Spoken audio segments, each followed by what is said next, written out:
Welcome, my friends, to Thank You Half Hour. I am your host, Tom Christopher Warren, and I'm thrilled to have my guest, Justin Robertson, a.k.a. Squigs, joining me today. If you are at all a theater practitioner or aficionado, and if you're not, I don't know why you're listening to this podcast, but I'm assuming you are, then you will know his work from pretty much every theatrical print media: the Times, the Wall Street Journal, the LA Times, Variety, ad campaigns for Broadway Cares, Equity Fights AIDS, Equity, Actors Equity, Theater World Awards, and for 10 years, his work was showcased on Broadway.com. I'm going to go ahead and say it, arguably the premier caricaturist of the theater industry at this moment. His work is remarkable, and he's joining me today. Thank you for being here. Well, thanks for having me. My goodness, what an intro. Well, much deserved, much deserved. Thank you. You know, I've read a number of interviews with you. I recently read the Sondheim, is it the Sondheim Quarterly? What was the newsletter? The Sondheim Review? I remember that though, but Yeah. another Sondheim publication. And the Sondheim Society did it. Yeah, that's it. Yeah. And that was fascinating because you and I have sort of circled each other. We have common dear friends, but we've never sat down and actually chatted. And so this is a pleasure for me. You've done work for me. You've drawn me, which was such a huge honor and holds pride of place in Lion King. In my Lion King character. Yeah, it's a great image of me as me, and then all of the roles that I cover surrounding me. It's absolutely spectacular and is framed and hung beautifully in my home. So nice. the impetus for this podcast started from inspiration, really wanting to know people's stories about what inspired them to get into theater, what inspires them to stay in theater. And while the world knows you as an illustrator, you started as an actor, and you're still a working actor, correct? Well, absolutely, yeah. Yeah. I don't get on stage as much anymore, but I do. That's it's part of me, so I need to get back to it as frequently as I can. Yeah, I want to delve into that more in a bit. Actually, I'm very curious to know how you balance both of those, particularly with what I know is a bananas calendar for you, with the number of projects that you're always working on. But what inspired you to get into the theater to begin with? You're from the West Coast, aren't you? I am. I'm from Oregon. I grew up in a town called Lebanon. About 10,000 people. When I was living there. Yeah, I did. The way that a lot of people do it. Doing school plays and church plays, and it was something I always enjoyed. But once I headed to college, I decided I was going to be a film major. So that's what I started in college, and then I just decided, that the stage work was something that just meant a lot more to me. And, I didn't quite latch onto the technical aspects of filmmaking, which of course are very important. And so, clearly theater is where the money is. Obviously. So, but no, I switched my major halfway through college to a more theater based thing. And then started doing work with local, theater companies in Southern California, where I went to school. And it's about the same time that when I was in college, I was falling in love with so much that was going on in the theater at the time. It was the early 90s. And of course, the Andrew Lloyd Webber had hit big, in the last decade. Sure. And then I was also falling in love with Stephen Sondheim's work. It was a professor, turned us on to Into the Woods and Sunday in the Park with George and Sweeney Todd, and there is a theater. It's still there. It's the La Mirada Opera, or La Mirada Theater for the Performing Arts. Yep. And in the early 80s, there was a concert that was done there, and you can still find it on video, but it's a lot of original Broadway stars singing their breakout numbers from Broadway shows. And when they would sing their songs, they would fly in flats of painted Hirschfeld drawings. Yeah. And so, it would be like Glynis Johns would pop in. There was Glynis Johns, and when the three girls, Susan Browning, Donna McKechnie, and Pam Myers sang "You Could Drive a Person Crazy" from Company. they flew in this flat of Stephen Sondheim, and it was a Hirschfeld's caricature of Stephen Sondheim, this Yeah. classic one with a cigarette. And when I started doing shows at that theater, that flat was hanging in the flies. And so it kind of became this kind of symbol for me of like, oh, I saw that, and like I love Hirschfeld and I love Sondheim, and so it became kind of this symbol, for what I was falling in love with. So yeah, that's that was one of my origin stories. I love it. I love it. What put Hirschfeld up? I remember reading I say pretentiously reading the Times. I never read the Times. The arts and leisure section I would peruse as a young person, and I would always look for the Hirschfeld on the Sunday, and count the Ninas. Was that your reference point for Hirschfeld as well? It was, I mean, it was something that, especially as I was, coming into my own with like figuring out what theater was and what musical theater I loved and that sort of thing, I became much more aware of his work. But we didn't get the New York Times, out in Southern California, or I didn't, Yeah. it was available clearly, but once I started, seeing his work more and more and realizing who it was, because he did work for magazines and newspapers, like, Sure. not just the New York Times. Some of my favorite things that he's done are TV guide covers. He did I think like 52 TV guide covers. Did he really? Yeah, it's some fantastic stuff, and it's mostly color work, and he would work in gouache, Yeah. and in addition to his line work, but really, really great stuff. But once I kind of locked in on his work and figured out, like, wow, this guy just is legend. I was doing one of those theater book clubs, Yeah. where Yes. you get like a bunch of free Fireside. books or free Yeah, yeah, scripts yeah. or whatever. Yeah, and I got the collection of his work, art and recollections from 8 decades, Yeah. and it's still on my shelf here, so it's like it's become kind of a Bible to me, and then just getting to know the foundation, the Al Hirschfeld Foundation, is carrying on his work, and also arts education endeavors and that sort of thing. David Leopold is the artistic director of that, and they're still putting up exhibitions of his work, and I've been on their podcast, the Hirschfeld Century podcast, and chatted about Al and what he means to me, and Did you ever get that to meet sort him? of thing. I never did. No, he passed in 2003, and my first visit to New York City wasn't until 2005.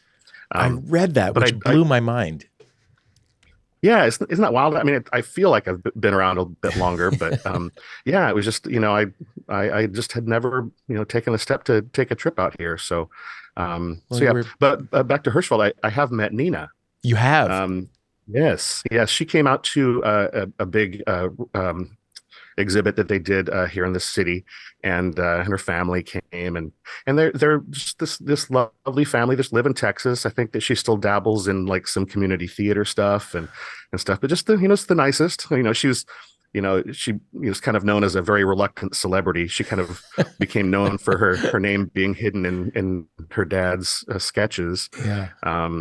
And she, for something that she didn't really do, other than just existing. But yeah, it's quite a phenomenon. That whole Nina thing. Yeah, for my fives of listeners, Nina was Al Hirschfeld's daughter, and he famously hid her name in his drawings and then would sign his name with the number of Ninas in that particular illustration. So Nina 7 or whatever, and then you'd find them always look at the hair. The hair is a common place that he would hide Folds her name. of clothing. Yeah, right. Folds of clothing. And he would one time he put in the name of like one of Nina's friends. Really? And as just something fun for Nina's friend, and they got, the New York Times got a whole bunch of letters congratulating him on the arrival of a new child.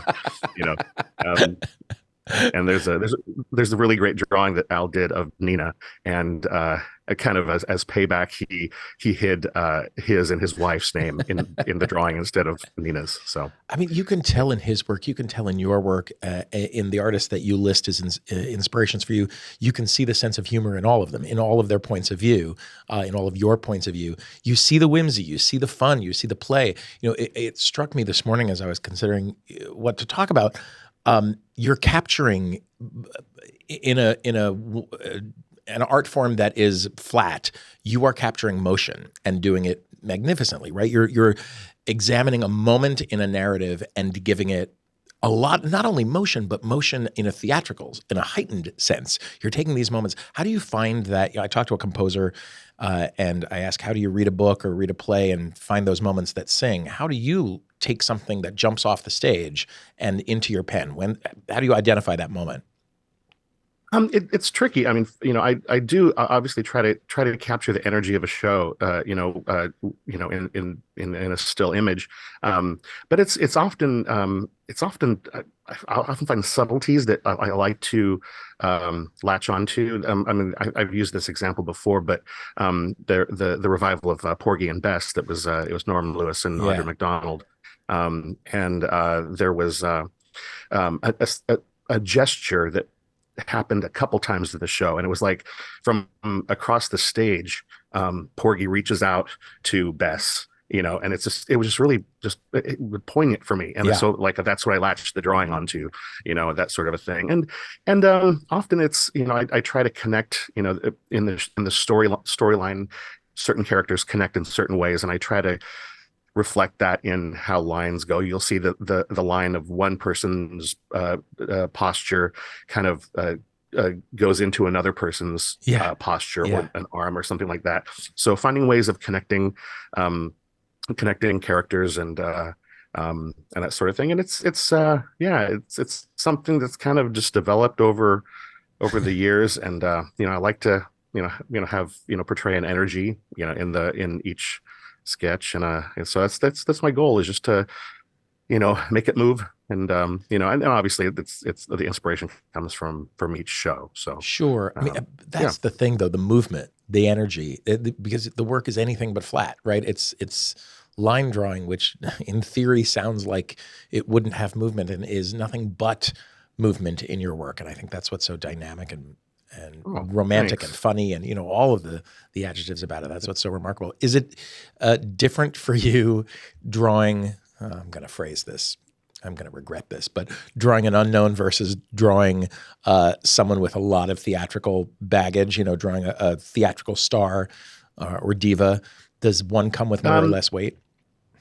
it's I try to treat everyone the same. I mean, and it's all based on what they're in that show, what their character, what they're bringing to the show. Obviously, when it's someone who's a really well established Broadway star, there's a little pressure to to knowing that this is has a potential of being an image that's going to be shared, and that people will like for years to come. Yeah. And so yeah, so there's a bit of a pressure, and it's also we want to present someone as they present themselves.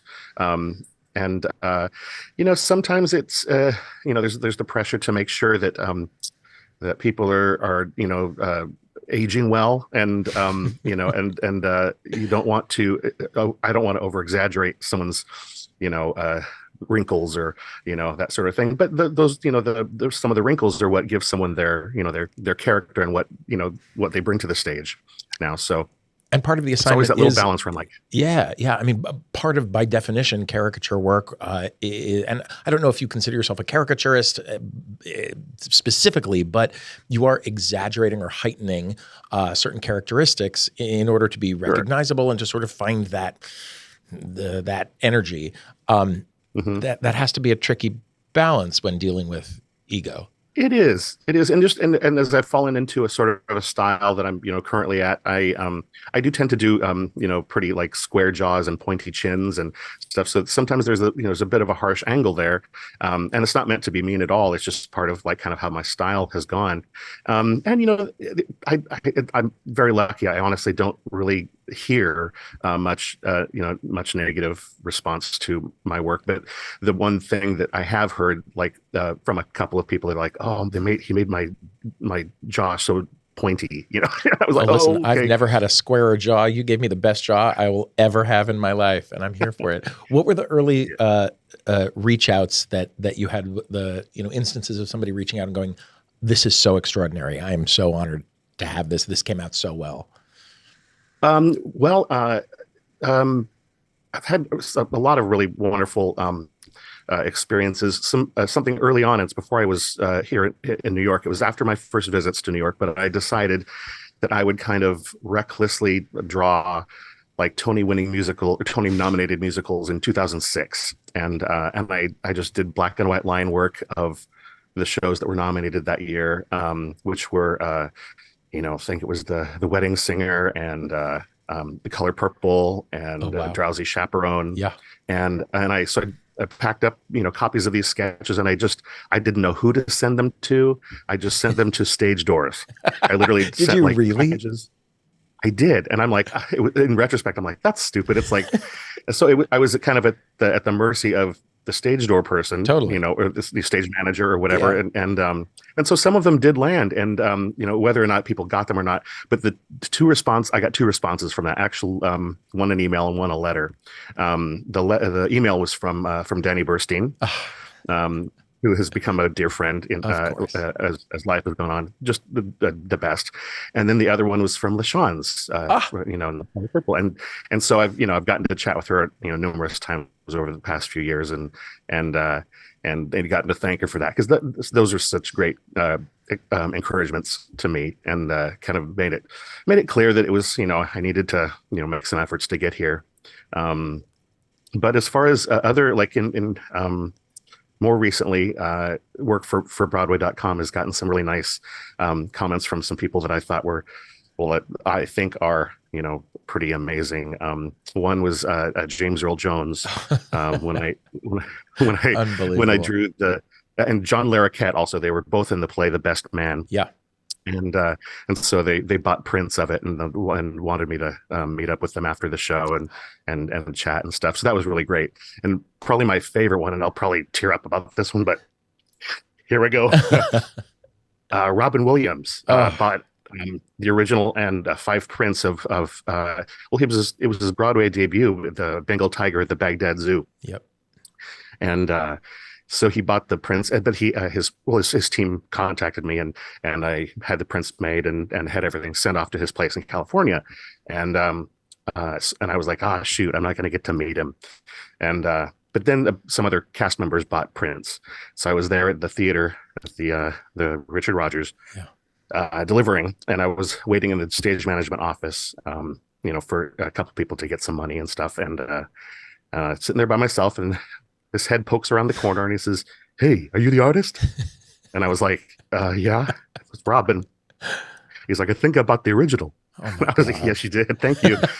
Chatted for just a hot second, and he was off. But I was like, in my brain, I'm seeing, GARP and Dead Poet Right. Society and Hook and Mork and all these things, and that just meant a lot. And then I had to cross the stage um, to exit the theater, and they were doing Fight Call at the time, and as I was crossing, I was trying to be not, unassuming, but he kind of stopped what they were doing, and he looks down from it. He was up on a ladder, kind of a thing, and he looks down, and he goes, "Hey, good job, boss."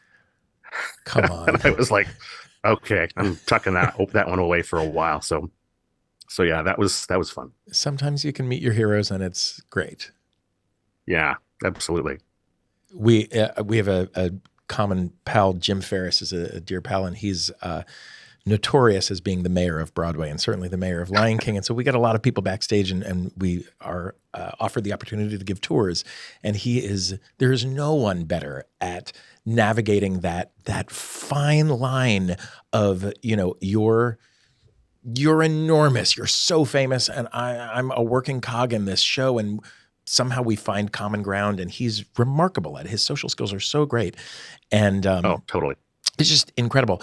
And I'm notoriously bad at asking for a photo, or I don't want to impose. And the handful of photos I have, Gene Wilder came backstage, and Jim and I got to take him Wow. around backstage, and that was a photo that Wow. I knew that my husband would have murdered me in my sleep if I didn't get a photo of that. Sometimes you do get to meet your heroes, Oh, and it's great. yeah, it absolutely is. Yeah.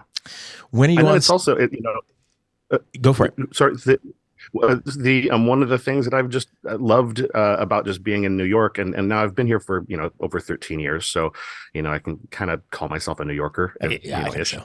Um, But so many people that when I was falling in love with theater in the 90s, the musical theater in the 90s, particularly, and seeing people on the Macy's parade Yeah. or at the on the Tonys, and just how many of the people that I was just like gobsmacked about back then have just become friends, and just run into them at Glass House Yeah. or Beer Culture or whatever. And so, it's great. And just being able to, chat with these folks that like have these iconic careers, you know, I remember I've gotten to chat, like people like Chip Zien and Michael Yeah. Rupert and Judy Kuhn and Liz Calloway. I was rented a little piano studio a few years back, and one of my kind of noodle around, play piano and sing is Father to Son from Oh, Falsettos. And so I'm I was playing that, and that among other things. And I finished my session, and I was walking out, and I saw that the schedule board um uh and it shows like who had rented each studio. yeah. And like the person that was in the studio before me, uh that same studio was Michael Rupert. So I was like I had no idea. I was like playing the song that it's seared into my consciousness, from the cast album. And then just happened that he was in the room just before me. So, I mean, you know, it's just it's the wildest part of being at my age, sort of middle, above middle life, but in an industry where I grew up listening to these albums, and now many of them are colleagues or pals or whatever. I did all of the early incarnations of Harmony, and so I got to see the recent Broadway production, and I saw it off Broadway first. And Chip Zien, you mentioned Chip, and yeah. he's Mendel, he's the baker, he's the like to hear that singular voice and to see him up on that Hmm. stage and go, I'm watching a part of my theater history, my own personal theater history. It's just Exactly. remarkable. People are the normies, muggles are surprised at how small our world is, but It really true. it really, Yeah. really is, particularly in New York. Hmm. It's changed a little bit as we've all sort of cast our nets a little wider post pandemic and moved out of the city. Many of us. Um, it's still the smallest of worlds. When are you back on stage again? And no plans right away. The most recent thing I did was took part in a reading with the Gingold Group. It's a Cool, wonderful organization. They do mostly George Bernard Shaw, and fabulous. so I did a more of a staged, not staged, but at Stan's reading of Major Barbara Oh a yeah. few years ago, and then more recently Pygmalion. And I think there might be something in the future there, but that's a lovely group. David Stoller, who's the head of that organization, is really just got the best heart and in preserving and catapulting Shaw's work into the future. Fabulous. What'd Um, you do in Pygmalion? he wrote a narrator for it, Love so it. as far as Shaw goes, I've in my past, I was rather too young for it, but I played Doolittle in My Fair Lady at Music Theater of Wichita, which Oh, for was Wayne which was Bryant.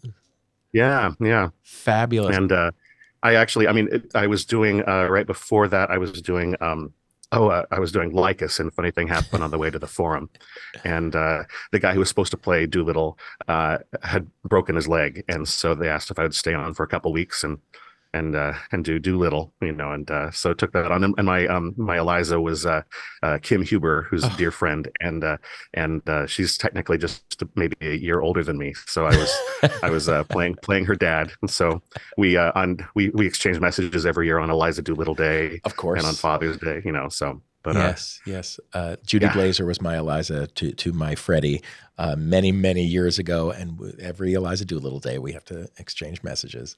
But oh God, Doolittle has those nice. speeches, those Oh, fabulously yeah. political, delicious speeches. You just learned those a couple weeks before the show. Well, yeah, I did get a bit of notice, but yeah, it was kind of Fast and Furious, and it was I think it was one of the more proud moments for myself in just achieving something, because it was just a bit, out of my range at the moment, but I had such a great time with them, and especially there was a speech there, and as actors, you talk about going into the white room, Yeah. um, where just like there's something's just not coming to your brain, and there's In the speech, he talks about being the undeserving Yeah. poor, Yeah. and the word undeserving. And I'm starting this speech talking to Higgins and Pickering and I'm heading into the speech. I'm talking, and I'm like, for some reason I flashed ahead, and I'm like, what's that word? What's that word? And as I'm getting closer to the first time that he says undeserving, I'm just like, I don't have the word. I don't know what, for some reason, and it's this funniest thing. But like, and as I got to the line, I just opened my mouth and the word came out, and I was like, had such relief. But yeah, I was like, and he says that word like 5 or 6 or 7 more times in the speech. So I was like, yeah, Well, you're like, I know it starts with you, so I'm going to cycle through every you word while still somehow doing the rest of the right. speech. It's terrifying. I just did a Scrooge and wrote it and still couldn't learn the speeches until like moments before we opened. And it's just like, what's that word? Oh, it's and. Yeah. So if you weren't drawing theater, who would you be drawing? Would you be drawing politics or, athletics? What would you draw if not actors? Sure. I mean, I've dabbled a little bit in political illustration. I actually have a mentor, a teacher that I really love his work, and he's kind of spanned he's run the gamut from entertainment caricature to so many different things, but he's really a political genius as far as his illustration goes. Steve Broadner is his name, Okay. and I saw that he was teaching some extended studies courses at the School of Visual Arts, and so I just on a whim I'm like I'm signing up for this class, and if anything, it's just I'm going to meet someone who I really admire, Sure. and there's no pressure because it's not I'm like not fighting for grades to Right. graduate from SVA, Right. and so it was great to, first of all, to go, and I haven't really studied a lot. Took some art classes as a kid, but yeah, I kind of took an illustration intensive from Steve, and working with other illustrators that in the class and bouncing stuff off of each other, and some of that was some political work. But Yeah. as the sessions went on, I started to get really busy with the work I was assigned to do for Broadway.com and stuff. And so I'd get behind on some assignments, and at one point Steve just said, "Hey, do you want to use one of your Broadway.com assignments as a class project?" I was like, okay, Sure do. And so yeah, one of my illustrations that I had to do was aided and abetted by a really really famous political cartoonist. Amazing. But Or is there anything that was what's opening up in the future that you're most excited about drawing? wow, it's there's a lot of stuff that's cooking right now and has opened recently. I was so happy about Here We Are and Merrily, and a really special show is opening on Sunday called How to Dance in Ohio. Yep. And it tells a story of autistic kids planning a formal, and it's played by 7 autistic actors. And it's a really lovely show. But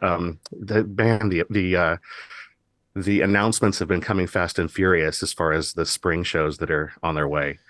Just yesterday they announced Hell's Kitchen. Alicia Keys show's transferring to the Schubert, which is it's fun because I saw it down at the Public, and the gist of the show is it's like when Alicia was 17 and living in Manhattan Plaza, with her Italian mom, and talking about the community of artists that were living there, and just like this floor she'd hear the violins, and this floor she'd hear the dance rehearsals going on, and this floor, and so I'm like, to have that show on Broadway and be like just blocks from where the origin story was. It's a little better than Cape Man, which was just blocks from where the tragedy happened. So a little bit better. I did see Cape Man.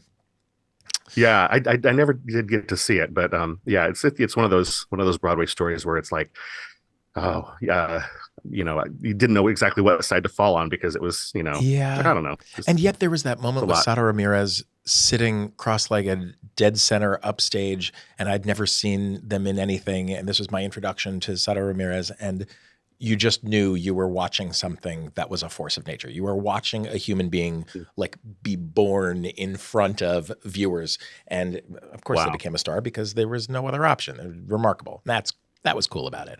But I don't Would have remember loved that. a whole lot Yeah. else.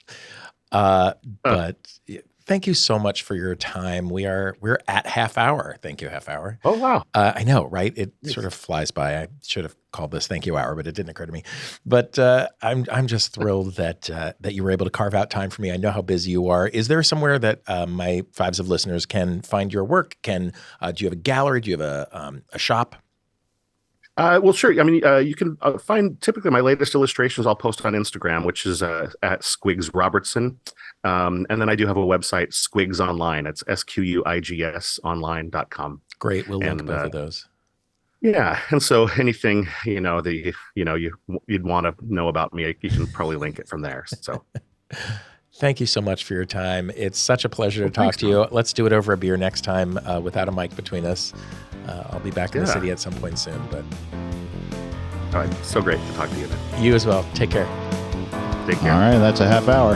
Thank you, half hour.